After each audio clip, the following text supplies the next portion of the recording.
All right, we are just going to do a quick lesson to get our toes wet with geometry today, and that is going to be talking about clocks. So when we're referring to clocks, we're talking about old-fashioned analog clocks that have the hands spinning around, the numbers all around the circle. It's not like an alarm clock that has the digits posted. So let's talk about what we know about clocks. Remember, when I have a clock on a wall like this, I have two hands. I have my long hand, which is my minute hand, and I have my short hand, which is my hour hand. So the time that this clock right here is showing is 10 o'clock, right at the top of the hour. Now, as the hour passes, my minute hand is moving faster than my hour hand, and as we go around from 10 o'clock to 11 o'clock, that minute hand is going to go all the way around, and then my hour hand is going to slowly move toward the 11. And that's the important thing we want to consider, because what we're going to be looking at is the degree measure between the hands of my clock at different times. So recall from math classes you may have had before, in a circle I have 360 degrees total. And on my clock I have 12 big numbers. So if we assume that they're evenly spaced, those 360 degrees divided into 12 even increments is 30 degrees. So between each large hour number on my clock, I have 30 degrees. So with that in mind, let's look at the degree measure between the hands of our clock at some different times of day. The first one we're going to do is 1:30. So what I want to do is draw that time on my clock. My minute hand is going to be pointing straight down at the 6. And then my hour hand, why did it freeze? Sorry about that. I have my camera back now. So at 1:30, my minute hand is pointing straight down at the 6. And then at 1:30, my hour hand is not going to be pointing straight at the 1. It's going to be in between the 1 and the 2.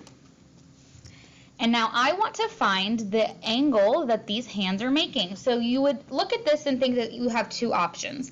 I could be looking for the angle inside here on the right side or on the outside on the left. And the way that I know which one is correct is that my angle always needs to be less than 180 degrees.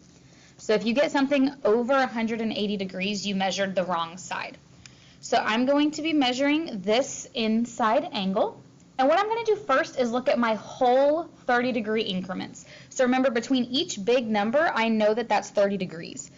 So from 6 to 5 is 30 degrees, 5 to 4 is 30 degrees, 4 to 3 is 30 degrees, and 3 to 2 is 30 degrees. So all the way around from that 6 to that 2, that's 30, 60, 90, 120 degrees.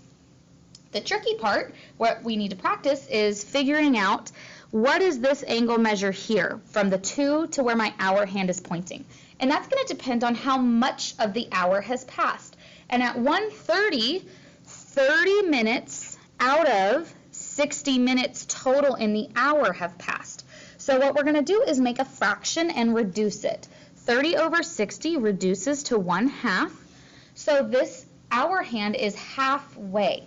So I'm looking for half of that 30-degree increment. So half of 30, this one's pretty easy to do in your head, is 15. So I had 120 and then 15 more, so that total is going to add up to 135 degrees. Okay, let's do another one. Let's look at the time 2:55. So again, first thing I want to do is draw my hands. My minute hand is going to be pointing at the 11, and my hour hand is going to be between the 2 and the 3, closer to the 3 though, because it's almost 3 o'clock. And so again, I want the angle that's going to be less than 180 degrees, so this inside one is the one I'm looking for. I'm going to start with my whole measures of 30 degrees. From 11 to 12 is 30, 12 to 1 is 30, 1 to 2 is 30. And now I have to figure out how far are we going from 2 to the hour hand. And again, that's going to depend on how much of the hour has passed. So at 2:55, that means 55 minutes out of 60 minutes total in the hour have passed. This fraction reduces to 11 over 12.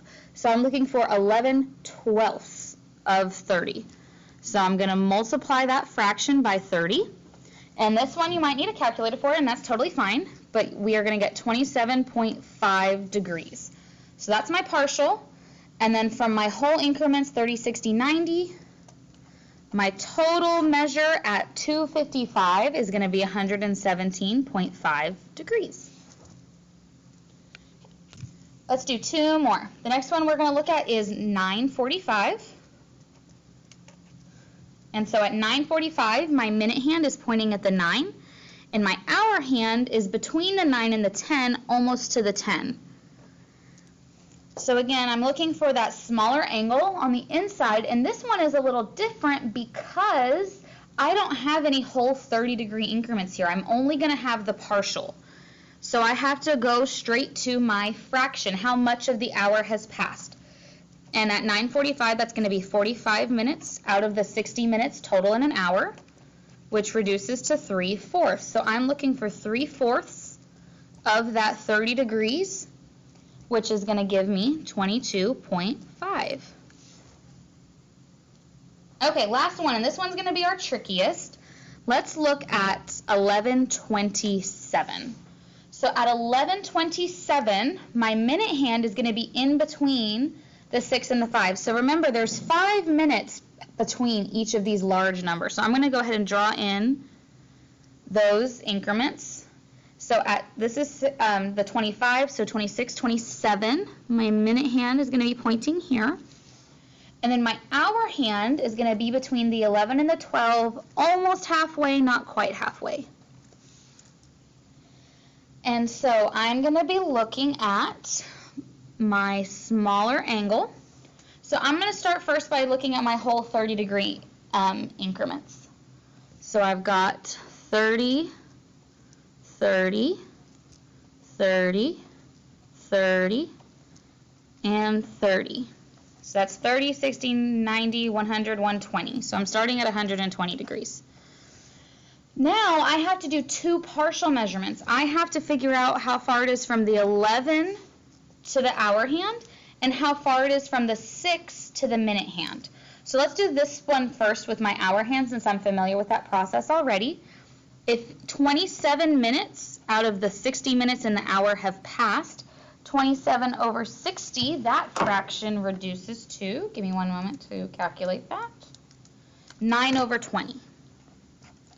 So I'm going to multiply 9 over 20 by 30, and I'm going to get 13.5. So far I've got 120, 13.5. Now I need to figure out this one here. This one I can determine by dividing these 30 degrees into 5 equal pieces. So if there's 30 degrees between the 6 and the 5, and at each minute it's moving 1/5 of the way, I know that each minute is 30 divided by 5, which is 6. So each of these increments is 6 degrees. So from the 6 to the first one, that's 6, 6, and 6 for a total of 18. So I'm going to add up those three numbers, 18, 13.5, and 120. And I'm noticing that I miscounted my 30-degree increments. This is 30, 60, 90, 120, 150. So instead of 120, that's going to be 150. So I need to add 150, 13.5, and 18, and I get 181.5 degrees. Uh-oh. Remember, one of the first rules we said was that our angle needs to be less than 180. So what this tells me is I measured from the wrong side. I should have measured the opposite side. The good news is we don't need to start all over. This whole circle is 360 degrees. So if this angle is 181.5, I can find the other angle by simply subtracting 181.5 from 360. So I'm going to do that, and the correct answer is 178.5 degrees. So if on the other three problems we did, if you got a measure that was larger than 180, all you need to do to correct it is subtract that larger angle from 360 to get the correct angle. You don't have to start completely over from scratch. So some of these times it's easier to see which one is going to be less than 180, but this one is so close to being a straight angle that it was not easy to tell with the naked eye which one was going to be correct. And that concludes our first set of notes on clocks today.